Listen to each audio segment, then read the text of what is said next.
Bapak Ibu sekalian yang dirahmati Allah, Assalamualaikum warahmatullahi wabarakatuh. Alhamdulillahirabbil alamin. Wa bihi nasta'inu ala umuri dunya waddin. Wassalatu wassalamu ala asrafil anbiya'i wal mursalin wa ala alihi wa ashabihi wa man tabi'ahum bi ihsanin ila yaumiddin, amma ba'd. Segala puji bagi Allah yang telah melimpahkan rahmat dan hidayah kepada kita. Dan alhamdulillah pada pagi hari ini kita dapat kembali bangun subuh bersama, lalu duduk di tengah-tengah ini untuk dapat bersama-sama bermuzakarah, saling mengingatkan. Mudah-mudahan nikmat kesehatan dan kesempatan yang diberikan oleh Allah senantiasa kita gunakan untuk mendekatkan diri kepadanya. Amin, amin ya rabbal alamin. Salawat dan salam pada junjungan Nabi Muhammad sallallahu alaihi wasallam. Allahumma shalli ala sayyidina Muhammad wa ala ali sayyidina Muhammad. Allahumma shalli wa sallim wa barik alaihi. Sekali lagi kita sampaikan salawat dan salam pada Rasulullah. Mudah-mudahan apa yang menjadi ucapan kita dan apa yang kita tuangkan dari hati kita terhadap Rasulullah SAW berupa salawat dan salam menjadi catatan di sisi Allah sebagai umat Nabi Muhammad yang insyaallah fil yaumil akhir mendapatkan syafaat beliau. Amin, amin ya rabbal alamin. Jemaah sekalian yang dirahmati Allah, pada pertemuan yang lalu kita membahas tentang hal-hal yang merusak hati kita, bahwa salah satu penyebab yang membuat penyakit hati itu adalah terlalu banyak berbicara yang tidak bermanfaat, terutama fudulul kalam, pembicaraan yang banyak itu ngobrol yang banyak kesana kemari itu disebut sebagai afatul lisan, termasuk yang menggelincirkan lidah atau menjadikan penyakit di dalam diri kita itu sebagai penyakit hati. Maka kemarin dah kita bahas juga apa-apa saja itu yang fudulul kalam yang memudaratkan itu. Yang pertama kemarin dalam kalimat al-kalamu fi ma la ya'ni, yaitu berbicara kepada sesuatu yang tidak menjadi sesuatu hal yang sia-sia. Salah satunya adalah al-ghibah. Al-ghibah yang dikatakan dalam kalimat ini ketika Rasulullah berkata di dalam sebuah hadis riwayat Abi Hurairah, maka dikatakan atadruna mal ghibah, apakah engkau tahu tentang ghibah? Qala Rasulullah sallallahu alaihi wasallam, qala Allah wa rasuluhu a'lam. Para sahabat mengatakan sesungguhnya Allah dan Rasulnya yang lebih tahu. Qala zikruka akhaka bima yakrah, mengatakan tentang diri saudaramu tentang apa yang ia benci. Kila in kana fi akhi ma aqulu, walaupun apa yang dikatakan itu adalah benar adanya. In kana fi ma taqulu faqad igtatabta, jadi jika itu benar pun dia tak ada pada sisi kita, itu adalah sebagai ghibah. Wa in lam yakun fihi ma taqulu faqad bahattah alaihi ma lam yaf'al, jadi kalaupun yang kita bicarakan itu tidak ada pada dirinya, berarti itu faqad bahattah, telah membuat suatu fitnah dalam kalimat ini. Walaupun dari berbagai asbabul wurud kalimat ini, selesai apa yang dikatakan dalam surat Al-Hujurat, wala ya'tab ba'dukum ba'da ayyuhibbu ahadukum ayyakula lahma akhihi maitan fakarihtumuhu wattaqullaha innallaha tawwabur rahim. Jadi walaupun dalam beberapa hal para ahli tafsir dan ahli hadis berbeda pendapat antara satu dengan lain, jika itu adalah bagian daripada dijelaskan di sini fakarih tumuh. Jadi kalaupun yang dibicarakan itu tidak ada padanya, menjadi fitnah. Kalau dibicarakan itu ada padanya dan dia benci dengan pembicaraan itu, maka ia akan menjadi sebagai ghibah. Yang kedua, apa yang disebut dengan kafaratul ghibah, dikata ahadu muhaqqullah la izfala nahahu an kafaratu zalika taubatu wan nadam. Bagaimana supaya kita bisa terhindar dari ini? Memperbanyak istighfar dan bertaubat kepada Allah. Yang kedua, dari fudulul kalam, hal yang menyebabkan kebanyakan berbicara dan berlebih-lebihan itu yang juga disinggung di sini, an-namimah. An-namimah ini hammazin masya'in bin namim, dalam surat Al-Qalam ayat 11 dikatakan oleh ahli tafsir, nazalat fil Walid bin Mughirah wa qala ta'ala wa imratu hammalatal hatab. Jadi ini juga an-namimah ini apa yang dikerjakan oleh Abu Lahab dan istrinya, mengadu domba antara satu dengan yang lain. Jadi dalam hadis dari riwayat Bukhari juga dikatakan la yadkhulul jannah an-namam, tak akan pernah masuk surga orang-orang yang namam, yang mengadu domba satu sama yang lain. Ala ubigrum bisyarrim bisyirarikum qala bala qala al-masya'una bin namimah wal murafiquna bainal ahibbah al-baghuna lil bara'il 'ainan. Jadi dalam hadis-hadis Rasulullah banyak melarang kita untuk berbicara tapi mengadu domba seseorang. Membicara tapi mengadu domba seseorang. Makna Nabi naqul kalam bainan nasil qasdu li ifsadi wa iqail adawah. Maksud dari an-namimah ini sebenarnya adalah membicarakan seseorang untuk supaya mereka bertengkar, berkelahi satu sama lain. Itu yang kedua. Kemudian saya rasa Bapak dan Ibu dan jemaah lebih tahu juga tentang itu. Yang kedua adalah yang kadang-kadang kalau ghibah, namimah mungkin kita paham, tapi ada lagi yang ketiga, berbicara yang banyak itu juga dilarang kepada arah al-madah. Al-madah itu, al-madhu itu adalah berlebihan dalam memuji. Karena selalu kita di dalam hidup ini, dalam kita sholat, kita katakan alhamdulillah. Alhamdulillah itu kan segala puji itu bagi Allah. Nah, memuji makhluk berkelebihan ini juga itu sesuatu yang merusak hati. Walahu akhtarun minha yata'allaqu bil madih wa minha ma yata'allaqu bil mamduh. Baik yang dipuji ataupun yang memuji akan berpeluang membuat penyakit pada dirinya. Yang dipuji terkadang enggak tahu diri. Yang memuji mengambil manfaat dari pujian itu. Kan itu. Kenapa Imam Syafi'i mengatakan dua ulama yang tak baik itu ulama su' dengan ulama sultan. Ulama su' ini dia mengeluarkan hukum dan fatwa sesuai dengan selera untuk dia mengambil dunia. Kalau ulama sultan juga lebih kurang seperti itu. Maksudnya mengambil dunia itu dari hasil fatwanya untuk menjilat kepada penguasa, itu dinamakan ulama sultan. Hanya satu ulama itu, yaitu ulama yang istiqomah pada jalan Allah. Nah, kalau kisah ini banyak di dalam Islam, kisah-kisah seperti ini banyak. Ali bin Abi Thalib itu adalah seorang dari sisi sahabat Rasulullah yang kalau kita ukur dengan sekarang itu sebagai seorang ulama. Ya, sebagai seorang ulama. Ada kisah yang masyhur. Suatu hari ketika beliau menjadi Amirul Mukminin atau khalifah yang keempat, berjalan.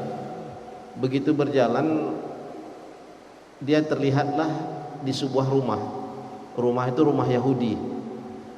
Lalu ia lihat, ini kalau tak salah yang dijemur ini pakaian perangku.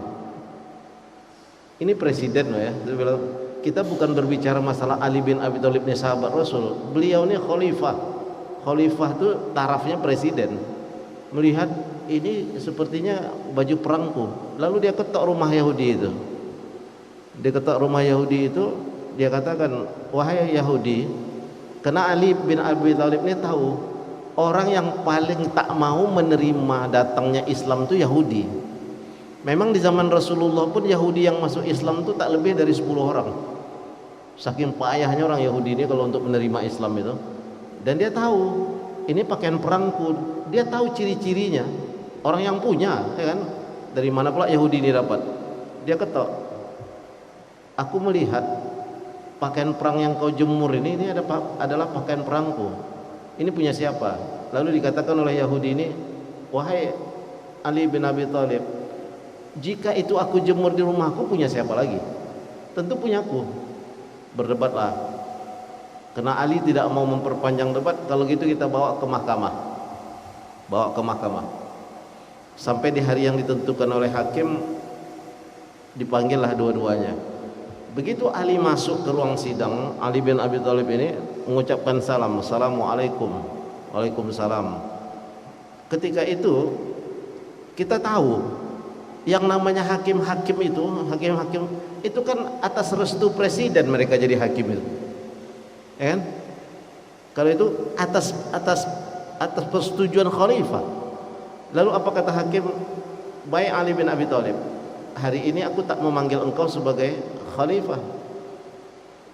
Masuk, silakan duduk sebagai orang yang bersengketa. Namun Ali tetap antri masuk itu. Kekuatan apa yang membuat Ali bin Abi Thalib seperti itu? Karena kekuatan keimanan. Karena khilafah ini, khalifah ini adalah bagian daripada kedudukan dunia yang ia tetap menganggap tak ada arti di hadapan Allah kecuali dengan nilai keimanan. Masuk, biasa, duduk, lalu ditanyakan apa masalah? Kata hakim tentang baju perang itu, kata Ali bin Abi Thalib, ini adalah pakaian perangku. Aku tidak tahu Yahudi ini dapatnya dari mana. Dan aku tahu betul ciri khasnya. Lalu kita kan tahu dalam hukum Islam mengaku saja itu tak boleh.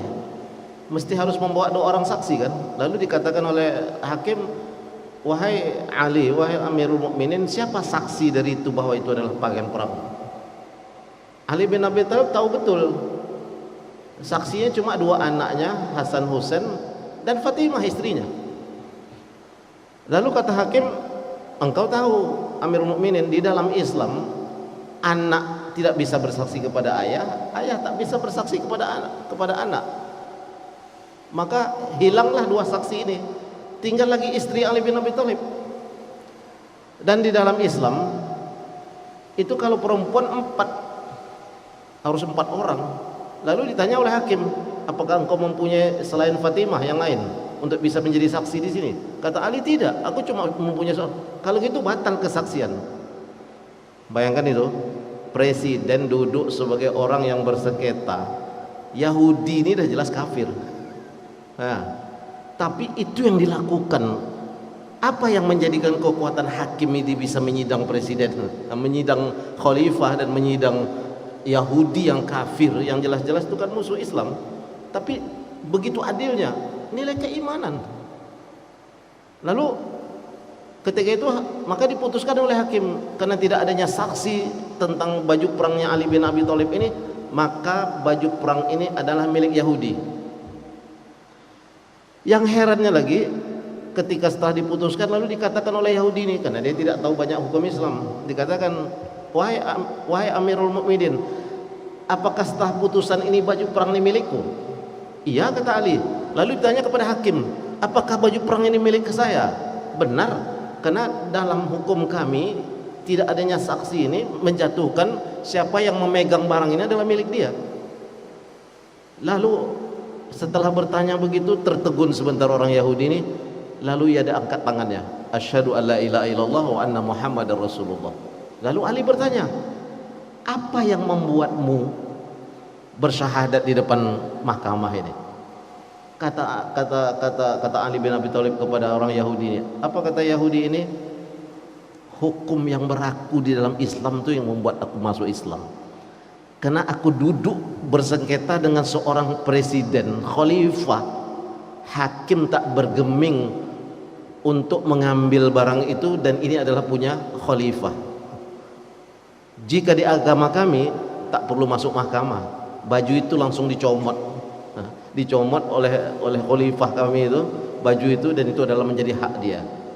Jadi Bapak Ibu sekalian, sesungguhnya kekuatan keimanan itu yang mempertegas hidup, bahwa dia yakin apa yang dia lakukan itu Allah catat gitu. Allah sudah utuskan dicatat. Makanya tadi kenapa disebut menyanjung orang berlebihan itu akan berdampak kepada yang menyanjung dan berdampak kepada yang disanjung, karena ia sangat mudarat. Kepentingannya semuanya dunia. Jika kepentingan akhirat, dia tak akan menyanjung berlebihan kepada orang itu. Dan jika ia tahu yang disanjung itu bahwa kepentingan hidupnya itu untuk akhirat, dia tak akan mau disanjung berlebih-lebihan. Seorang khalifah bisa duduk di mahkamah bersengketa dengan orang kafir, dan hakim pun tetap pada keadilan. Tetapi dengan hal yang seperti itu pula orang di luar Islam itu bisa masuk kepada Islam. Adakah hal seperti itu lagi masih di akhir zaman ini? Itu yang kita tanya dalam diri kita. Makanya walahul akhtaru min hayata'alaku bil madih, dikatakan oleh Ahmad Farid dalam buku ini, sesungguhnya memuji orang berlebihan itu sama dengan kita memuji kawan kita kah, memuji kepentingan kita kah di situ. Kemudian sama dengan membawa pedang yang tajam itu yang kita hunuskan di leher kawan kita, yang suatu hari pedang itu akan memakan diri sendiri orang yang dipuji itu, atau memakan diri sendiri orang yang memuji, bermuji kelebihan. Karena memang segala pujian itu adalah milik Allah. Nah, lalu dikatakan wa amal mamduh, sesungguhnya orang yang dipuji ini fa innahu qad yahdusu fihi kibaran. Orang yang dipuji itu akan merasa lebih besar, akan merasa ijab, menganggap dirinya itulah yang paling apa, dan takjub kepada diri sendiri dan merasa besar. Itu dua hal yang sangat akan menghancurkan orang itu, orang yang dipuji itu. Maka falihaza qala Nabi sallallahu alaihi wasallam, waihaqutu qata'ta unuqa sahibaka. Kata Rasulullah sallallahu alaihi wasallam di dalam sebuah hadis dari riwayat Bukhari, dalam hadis Muslim di babul adab, dalam hadis Abu Dawud di bab adab, di hadis Muslim di bab zuhud, di Abu Dawud di bab adab dikatakan waihak qata'ta anuki sahibika. Kata Rasulullah, hati-hati, yang paling celaka dalam hidup ini terlalu banyak memuji. Karena dikatakan sesungguhnya pujianmu itu akan menjadi pedang yang akan memenggal leher orang yang kamu puji itu. Itu yang dijelaskan dalam hadis ini. Kemudian dalam hadis yang lain, wahassu fi wajhil madahin turab, sesungguhnya orang-orang yang sering memuji-muji itu untuk kepentingan kehidupan dunia itu, dikatakan letakkan di wajahnya itu tanah, bahwa ia berada sama dengan tanah itu, supaya ia sadar dengan terlalu banyak memuji-muji untuk kepentingan hidup dia di dunia ini. Itu yang paling bahaya. Maka ini termasuk fudulul kalam. Fudulul kalam itu terlalu banyak bicara yang tak bermanfaat, baik dari ghibah, namimah ataupun memuji. Nah, kalau yang ghibah, namimah nampak kan, ghibah, namimah mengadu domba, memuji ini lebih payah lagi sebenarnya daripada yang dua ini. Nah, itu yang merusak hati. Yang kedua, apa yang dikatakan dengan merusak hati itu adalah fudulun nazar. Fudulun nazar itu dijelaskan juga bahwa terlalu banyak melihat yang berlebih-lebihan. An-nazar wa itlaqu bin nazar ila syai' bimil'il ain. Definisi oleh Ahmad Farid mengatakan apa yang disebut dengan pandangan. Lalu dikatakan bin itlaquhu bin nazar ila syai', memandang kepada sesuatu bimil'il ain, dengan segenap mata yang ada. Jadi memandang itu adalah memalingkan mata kepada sesuatu, ya, dengan sepenuh apa yang ada di hati. Pandangan ini akan merusak hati, ya kan? Dan kalau dalam bahasa kita kan, dari mana bermula datangnya kecintaan itu? Dari pandangan turun ke hati, kan gitu kan. Namun berlebihan akan menjadikan ia rusak.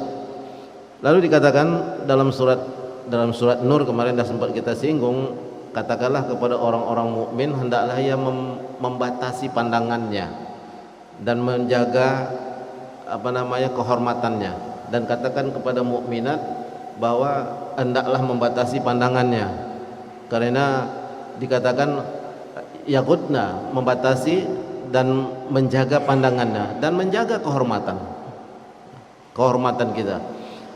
Kemudian Allah azza wa jalla la ya'mur bisarfi kullin nazar wa innama ya'mur bisarfi ba'du, qala ta'ala min absarihim. Allah juga memerintahkan tidak melepaskan seluruh pandangan ini dalam kehidupan itu, tapi ada batas-batas. Karena terlalu banyak melihat sesuatu itu, tidak lagi fanzuru kaifa kana akibatul mukazzibin, fasiru, siru itu kan sebenarnya itulah berjalan. Saro yasiru itu kan juga berjalan, tapi itu malam.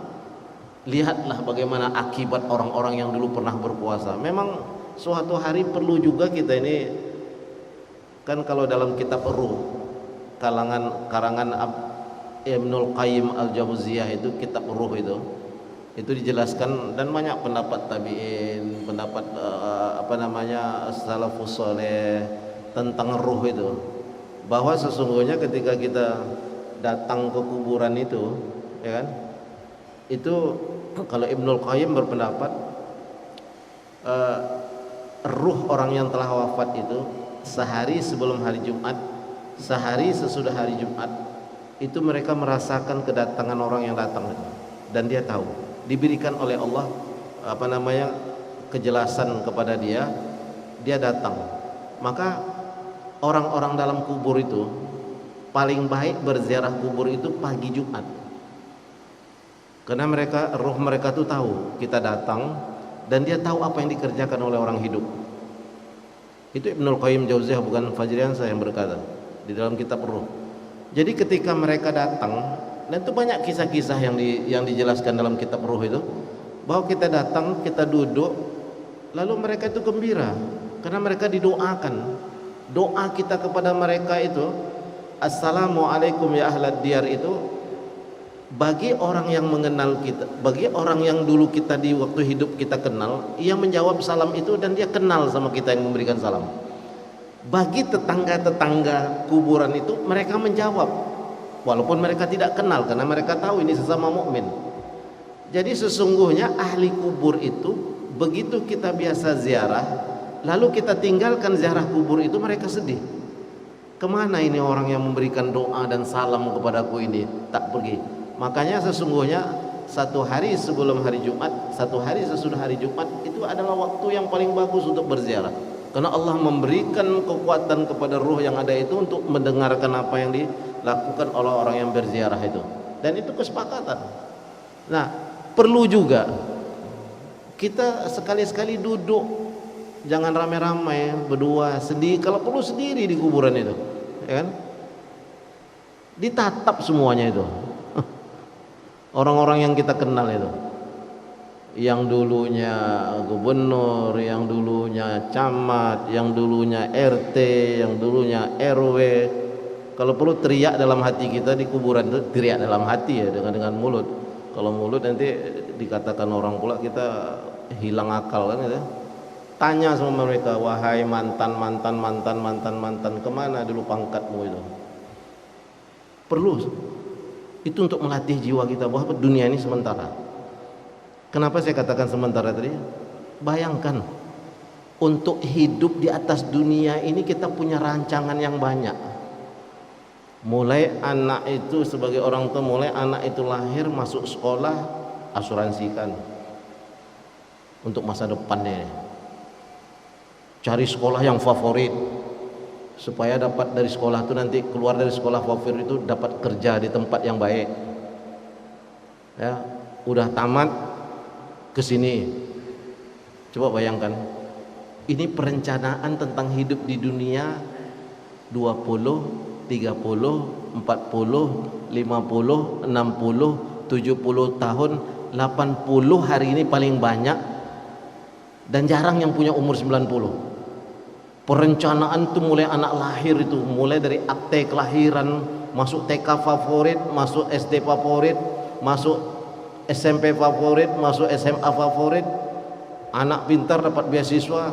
Begitu ketatnya kita membuat perencanaan, tapi semua itu sesuatu yang hilang ditelan bumi, karena bumi ini adalah fana. Kita tak pernah merencanakan kepada diri kita, planning satu hari berapa ayat yang kita baca, berapa ayat yang kita pahami. Maka sungguh sangat merugilah seseorang dalam perencanaan dunianya begitu matang, tapi begitu untuk akhiratnya, solat ini kalau aku hari ini tak khusyuk, besok aku harus lebih khusyuk. Kalau malam ini tak bangun hanya 2 rakaat, bangunnya besok harus 8 rakaat. Dan itu tak pernah terplanning dalam hidup kita. Kita tahu bahwa dunia ini kita anggap adalah sesuatu yang kekal. Dan orang mukmin seperti ini adalah ma'aksarul mukminin. Sesungguhnya sangat merugilah orang-orang yang seperti ini. Pergi ke kuburan itu sekali-sekali, teriak situ dalam hati, wahai gubernur, mana yang mantan gubernur dulu? Wahai presiden, mana yang mantan presiden itu dulu? Mana masuk kubur semua, hancur bersama tanah itu. Lalu apa yang membuat kita menandatangani, memutasi orang dengan kezoliman? Apa? Lalu memfitnah kawan.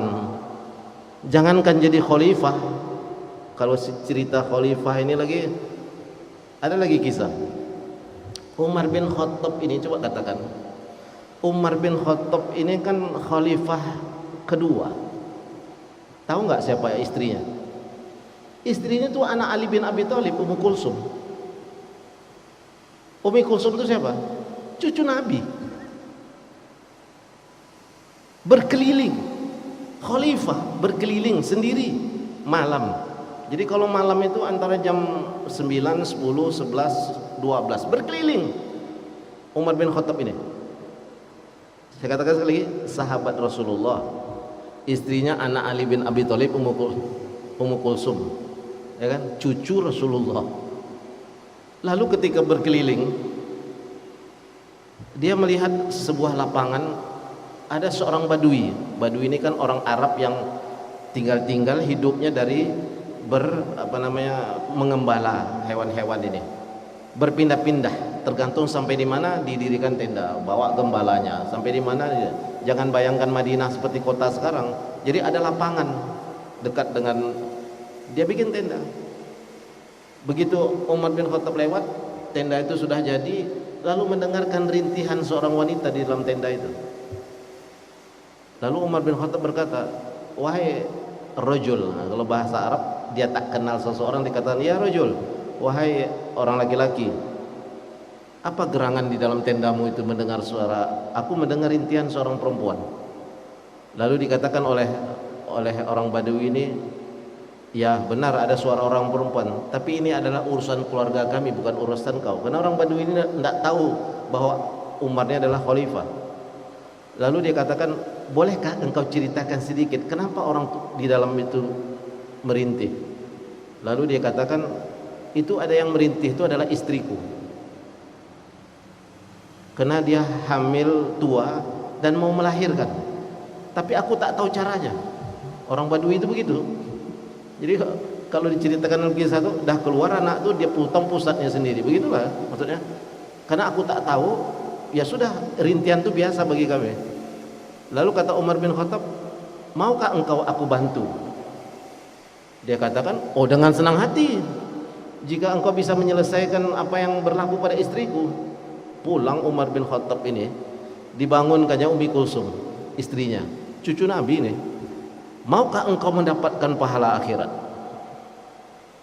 Dikatakan, sudahlah suamiku, cari orang yang ahli. Aku ini tak ahli betul tentang masalah melahirkan itu.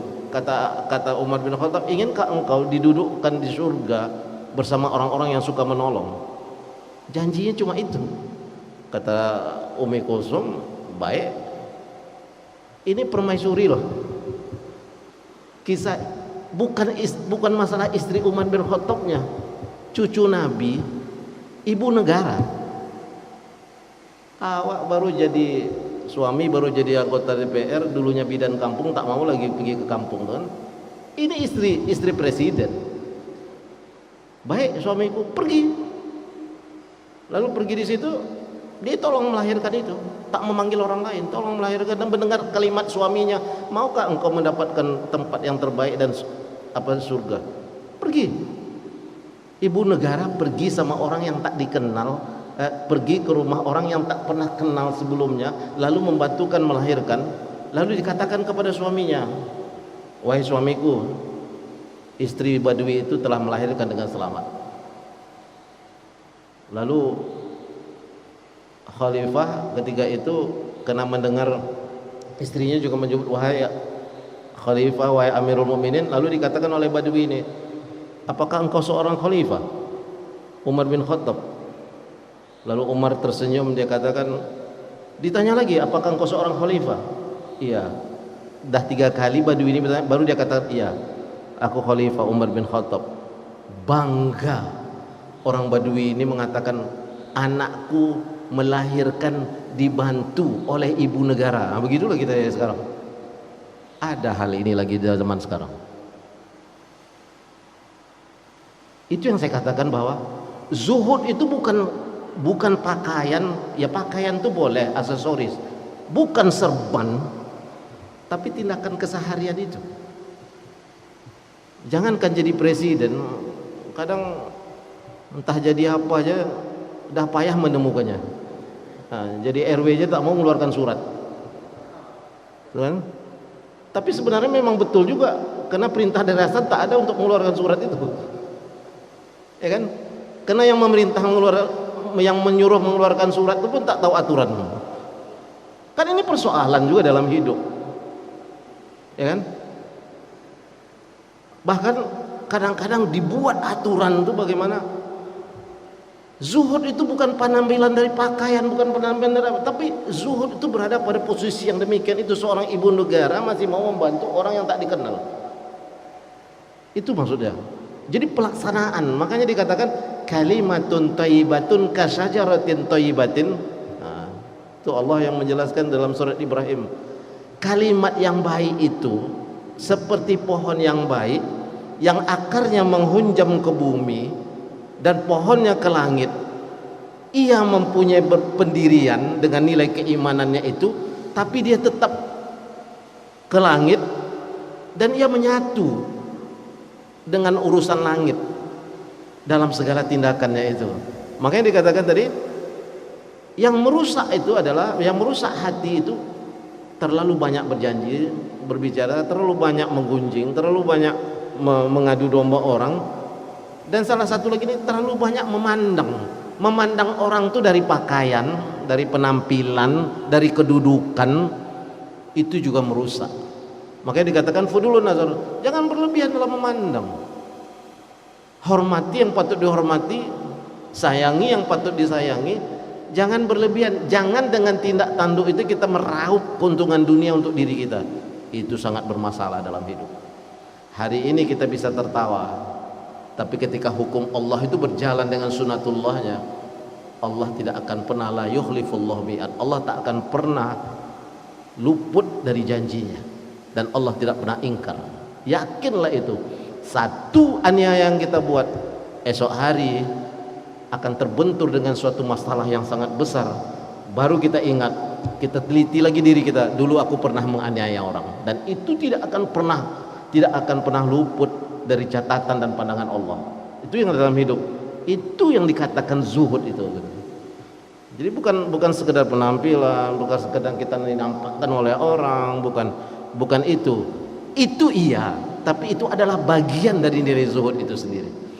Makanya dikatakan dalam kalimat ini, apa yang menyebabkan penyakit dari fudulun nazar? Dikatakan al-afatul ula, fudulun nazar maksiatun wa mukhalafatu amrillah. Terlalu banyak memandang yang tidak-tidak itu akan mukhalafah, selalu menentang dari apa yang pernah dibenarkan oleh Allah. Mukhalafatul amri azza wa jalla, wa irsalil abdi fid dunya wa akhirati anfa minal imtisal awamir rabbi. Memandang orang berlebihan, mempersilakan orang berlebihan. Sebenarnya pun kita banyak yang salah. undang akikah, undang acara di rumah kita.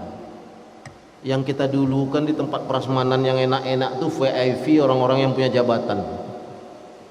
Sebenarnya itu salah juga tuh dalam kehidupan.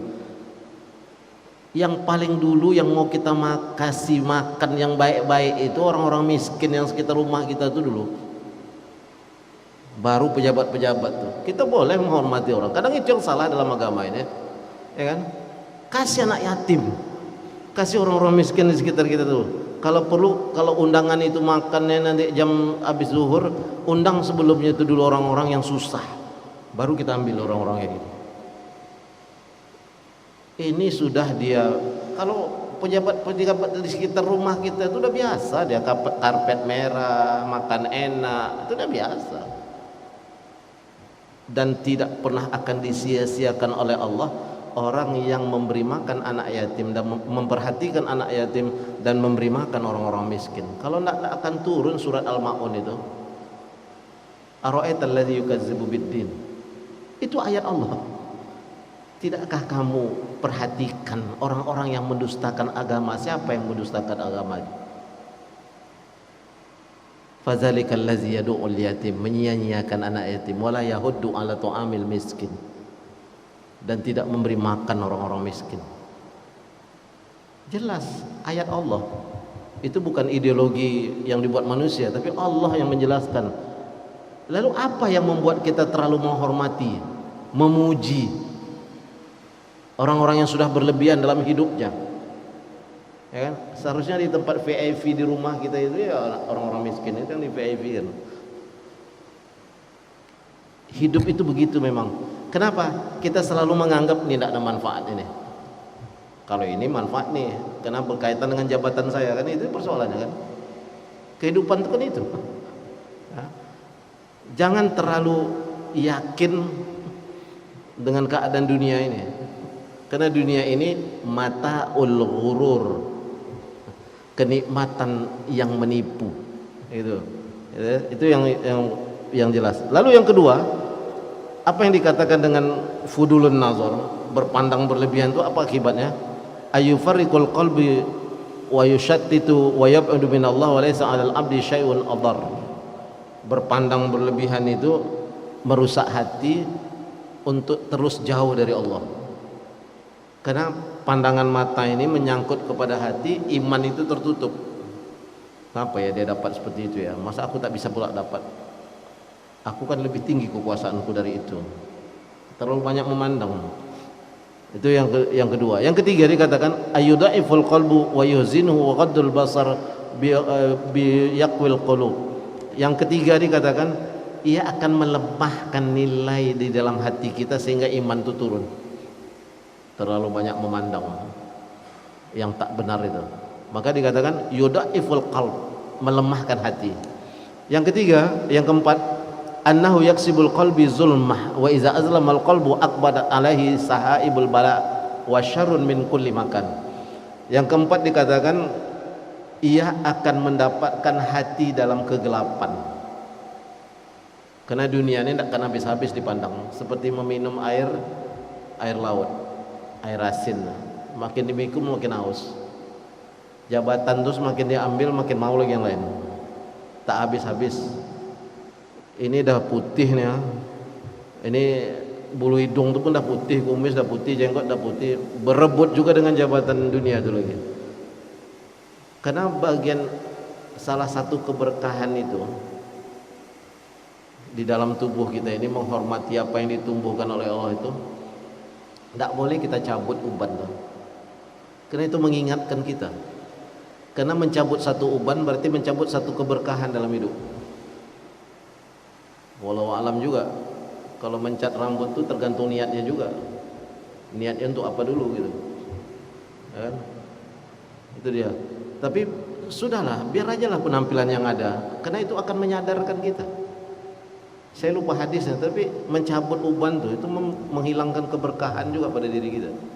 Karena ia menjadikan kita berkah. Kenapa? Kita sadar kita ini sudah berumur, maka Allah ingatkan.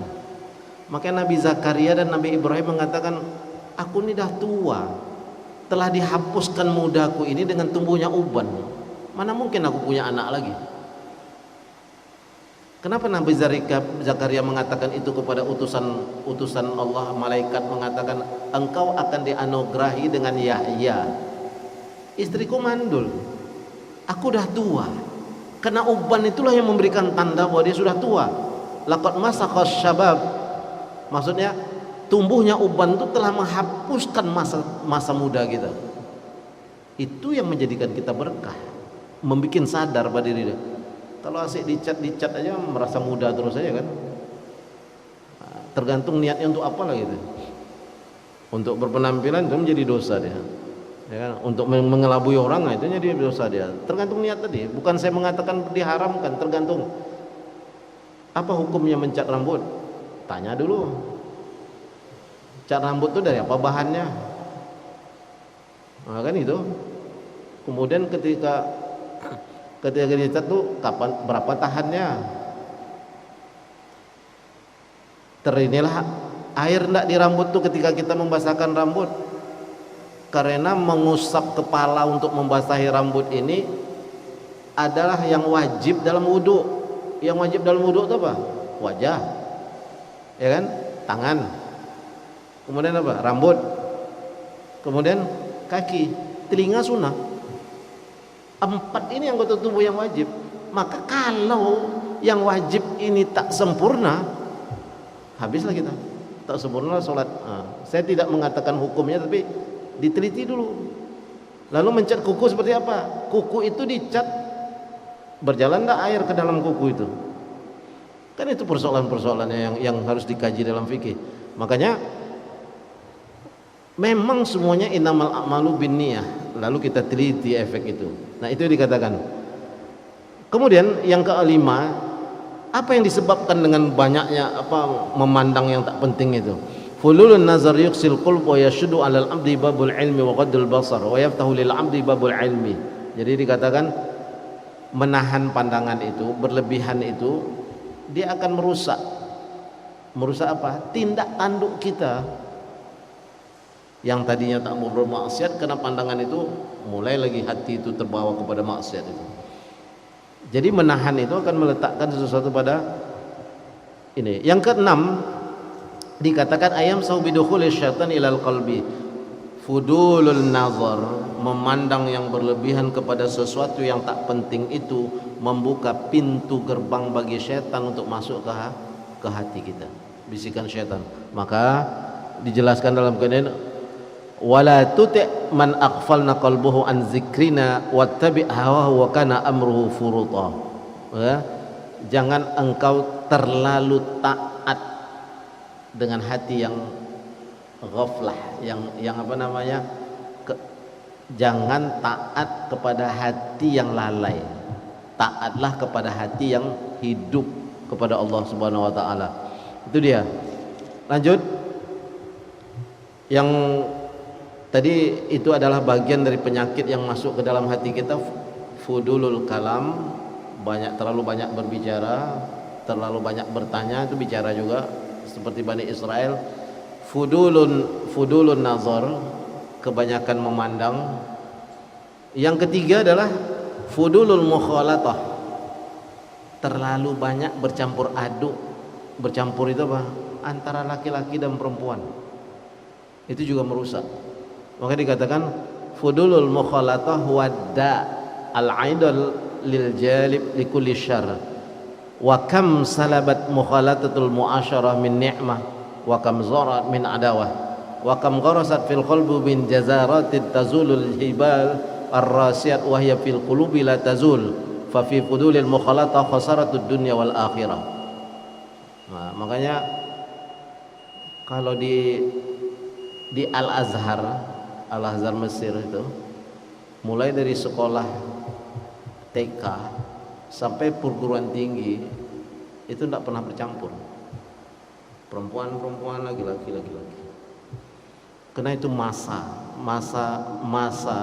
dari SD atau SMP ke SMA itu kan, kalau dalam ilmu pendidikannya masa puber kan, tak dicampur. Cuma ada juga yang bilang kalau tidak dicampur nanti lebih dahsyat Ustaz. Gitu dikatakan. Tak pernah. mukhalatoh ini sangat dijaga. Makanya kita sholat itu tidak boleh bercampur laki-laki perempuan. Dan percampuran ini, mukhalatoh ini dikatakan sesuatu yang sangat utama bagi setan untuk masuk menggoda antara laki-laki dan perempuan. Makanya akhir-akhir ini dengan segala informasi yang banyak, berapa banyak manfaat reuni alumni itu bermanfaat, tapi lebih banyak juga mudaratnya yang terjadi. Kenapa? Mukhalatah, bercampur satu sama lain, melihat kenangan lama, sampai ia benarkan perbuatan-perbuatan keji di dalam itu, kan bikin masalah. Nah, wahazil khaltah allati takunu ala nau'in mawaddatun fid dunya. Terkadang memang diayunkan setan percampuran itu menjadikan kasih sayang dunia, tapi tanpa disadari membuat masalah untuk akhirat kita. Jadi dikatakan, makanya wa yauma ya'addul zalimuna ala yadayhi yaqulu ya laitani ittakhastu ma'ar rasuli sabila ya wailata laitani lam uttakhiz fulanan khalila.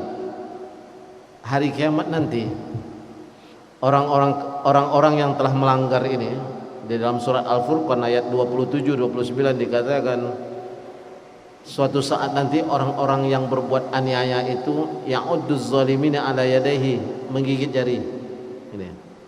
Lalu dikatakan yaqulu ya laitani ittakhaztu ma'ar rasuli sabila, seandainya dulu aku berpegang pada jalan Rasul yang telah diperintahkan dalam agama, dan apa yang diperintahkan oleh Allah, tidak akan terjadi seperti ini di akhirat pada diriku. Ini tentang mukhalatah tadi, percampuran tadi. Lam uttikhad fulanan, kenapa aku selalu mendengarkan nasihat sesama makhluk, padahal nasihat itu akan menjadikan aku terjerumus ke dalam sesuatu yang bermasalah. Lalu dikatakan dalam kalimat ini, sabila ya wailata laitani lam attakhiz fulanan khalila laqad adallani aniz zikri ba'da iz ja'ani wa kana syaitanu lil insani khazula. Al akhilla yauma idzin ba'dhum li ba'din adu. Lihat, pertemanan yang kekal itu bukan pertemanan yang memang mukhalatah itu yang nikmatnya dunia, tapi pertemanan abadi itu adalah ketika di akhirat kita sama-sama mendapatkan manfaat dari pertemanan itu. Tinggal kita yang mengukur. Apa yang kita ukur dari diri kita. Ini pergaulan ini bermanfaat untuk akhiratku atau tidak. Dan itu yang bisa membedakan adalah hati dan keimanannya. Makanya di sini dimasukkan oleh Ahmad Farid ini yang ketiga itu fudulul mukhalatah. Boleh bercampur sekedar mengingatkan, tapi kalau sudah berlebihan, memang dalam agama ini sesuatu yang boleh itu boleh selama dia tidak berlebihan. Tapi kalau sudah berlebihan menjurus kepada maksiat, tinggalkan. Kita harus punya keputusan diri dalam hidup. Sama dengan tadi itu, kalaulah pergaulan yang akan kita membuat kita rakus dengan kehidupan dunia ini, tinggalkan aja. Kenapa harus berpikir-pikir seperti itu, ya kan? Nanti payah ini, sayang ini. Tak ada. Punya keputusan dalam hidup itu. Kita harus punya keputusan.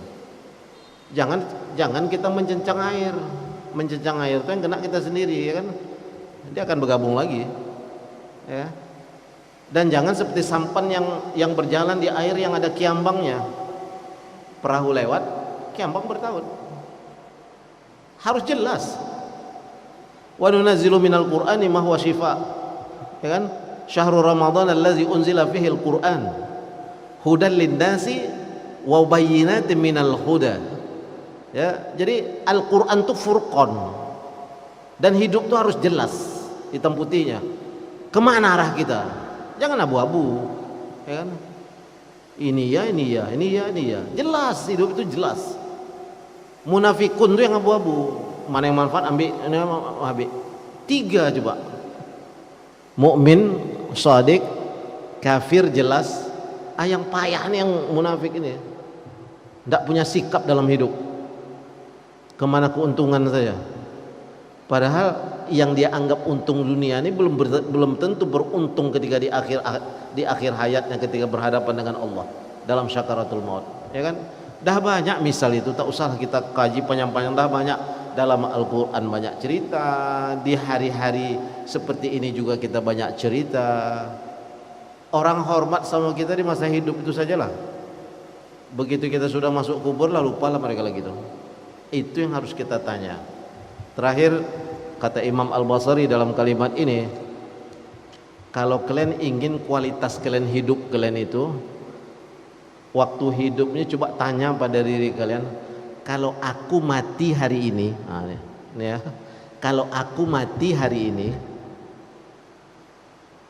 dan aku tak ada lagi di dunia ini, yang banyak disebut oleh orang kebaikanku atau keburukanku. Jadi suatu hari itu perlu juga kita habis subuh, sholat suruh, berhadapan dengan Allah tuh. Kalau aku mati hari ini, orang membicarakan burukku atau orang membicarakan baikku? Tinggal kita. Kata Buya Hamka, kalau ingin hidup itu panjang, maka buatlah yang terbaik. Berbuat baiklah banyak dalam masa hidupmu. Karena hidupmu yang akan lebih panjang itu adalah umurmu kedua. Umur kedua itu umur setelah kita mati. Ya. Ada orang ketika kita hidup tuh mengumpat aja dia, menyusahkan aja hidupnya tuh, gitu. Dah mati dia, orang bukan menyebut innalillahi, alhamdulillah lah mati itu kan bikin masalah ini kan itu.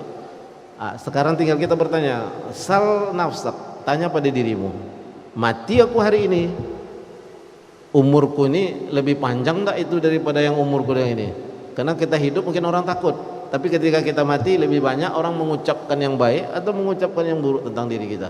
Itu juga suatu pertanyaan pada diri kita dalam kehidupan ini. Sehingga apa yang kisah-kisah yang kecil tadi ya tentang Umar bin Khattab, Ali bin Abi Thalib adalah suatu kisah-kisah yang memang persoalan dalam kehidupan yang memang mereka tuh memang menerapkan apa yang didapatkan dari Rasulullah SAW. Kalau dalam pepatah kecilnya di dalam pepatah kecilnya di dalam bahasa Arab itu al ilmu bila amalin kasyajari bila samarin. Ilmu itu dengan amal. Jadi kalau ilmu tidak ada amalnya, laksana pohon yang tak berbuah. Jadi biqadri ma ta'tani tanalu ma tatamanna. Setinggi dan sebesar apa perhatianmu kepada masalah, kepada dirimu itu, maka sebesar itu pula yang akan yang engkau terima dalam kehidupan, baik dunia maupun akhirat. Ta'tani itu kamu harus yakin kepada diri kamu bahwa apa yang kamu usahakan ini bukan hanya dunia yang kamu petik, tapi akhirat kamu juga akan diberikan. Maka biqadri ma ta'tani, sebesar apa yang kamu perhatikan kepada dirimu, maka sebesar itu pula kamu akan mendapatkan keberuntungan dunia dan akhiratmu. Itu dikatakan dalam kalimat itu. Maka aksesoris ini penting karena untuk membedakan, termasuk jenggot, tapi dia tidak lebih penting daripada praktek kita terhadap apa yang pernah kita tuntut sebagai ilmu. Nah, itu dia. Aksesoris itu penting karena ada sebuah kisah di akhir ini dikatakan, kisah nyata di depan kami. Syekh Al-Azhar itu dulu namanya Umar Hasim. Dia orang tasawuf, tapi karena dia orang zuhud, Umar Hasim, Dr. Umar Hasim, rektor Al-Azhar. Tapi karena dia rektor di Al-Azhar ini kan polanya masih seperti apa, masih pondok konter pakai jas. Maka suatu hari dia mengunjungilah cabang-cabang Al-Azhar yang ada di kabupaten. Tapi tak banyak-banyak rombongannya. Satu L300 itu begitu datang di sana tak membawa mobil rektor. Begitu berkunjung di desa itu, dia membawa apa namanya guru-guru yang lain. Ada dokter hadis, dokter tafsir. Jadi dokter hadis ini memakai baju seperti ini, ya, baju jubah, pakai apa Al-Azhar. Begitu turun, rektor Al-Azhar yang pakai jas ini tak disalami sama orang, terlalu biasa aja, salam biasa. Yang pakai ini tadi disangka orang itulah rektor Al-Azhar, dicium tangannya. Jadi dalam kejadian ini dibilang aksesoris ini tak penting, penting juga. dalam suatu momen perlu juga menunjukkan, karena untuk membedakan orang mana yang ini mana yang ini. Karena orang Al-Azhar ini melihat kalau yang pakai jasnya orang-orang biasa lah ini, kita ini orang-orang di kantor. Nah, yang pakai jubah inilah, maka dicium tangannya. Dia penting, tapi yang lebih penting bagaimana mempraktekkan apa yang ada di dalam hati ini dari ilmu yang kita dapat. Itulah tadi. Dan kita bertanya tentang itu. Sudah sampai di mana yang aku dapat ini yang aku praktekkan? Maka tanyalah dirimu. Mati hari ini orang akan menyebut sesuatu yang baik bagi kita atau yang buruk terhadap diri kita, dan itu yang akan lebih panjang dari masa hidup kita yang 60, 70, 80 tahun itu. Jadi itu tadi afatul itu tadi, apa penyakit hati itu, celakanya kita dalam penyakit hati itu, berlebihan dalam berbicara, berlebihan dalam apa namanya, dalam memandang, berlebihan dalam apa namanya, hal-hal yang makanan itu akan menjadikan kita merusak hati kita. Dan mudah-mudahan kita dapat meniru salafus saleh dari para sahabat, dari Rasulullah, para sahabat, dan apa yang kita pelajari itu kita amalkan. Tak ada rugi berbagi itu, karena Allah tidak menghitung apa yang kita bagi, tapi Allah mengembalikan lebih banyak dari apa yang kita bagi. Itu saja yang dapat saya sampaikan. Mudah-mudahan kita dapat kekuatan dari Allah untuk senantiasa beramal soleh, sehingga apa yang kita lakukan itu menjadi sesuatu yang baik dalam kehidupan kita, baik di barzah maupun di akhirat nanti. Kita tutup dengan doa kita majlis. Subhanakallahumma wa bihamdika asyhadu an la ilaha illa anta wastaghfiruka wa atubu ilaik. Allahumma ja'al jam'ana hadza jam'an marhuma wa tafarruqana min ba'dihi tafarruqan ma'suma. Allahumma ba'id bainana wa baina wabah corona kama ba'idta baina masyriq wal maghrib. Rabbana auzi'na an nashkura ni'mataka allati an'amta 'alaina wa 'ala walidayna wa an na'mala shalihan tardahu wa dakhilna bi rahmatika fi ibadika shalihin. Wa sallallahu ala sayyidina Muhammadin wa ala alihi wa sahbihi wa barik wasallam. Kita doakan saudara-saudara kita yang dalam keadaan sakit dan orang-orang yang terdekat sama kita. Kita bacakan Ummul Quran Al-Fatihah. A'udzubillahi minasyaitonir rajim. Bismillahirrahmanirrahim. Iyyaka na'budu wa iyyaka nasta'in. Ihdinas siratal mustaqim. Amin amin ya rabbal alamin. Lebih kurang mohon maaf. Assalamualaikum warahmatullahi wabarakatuh.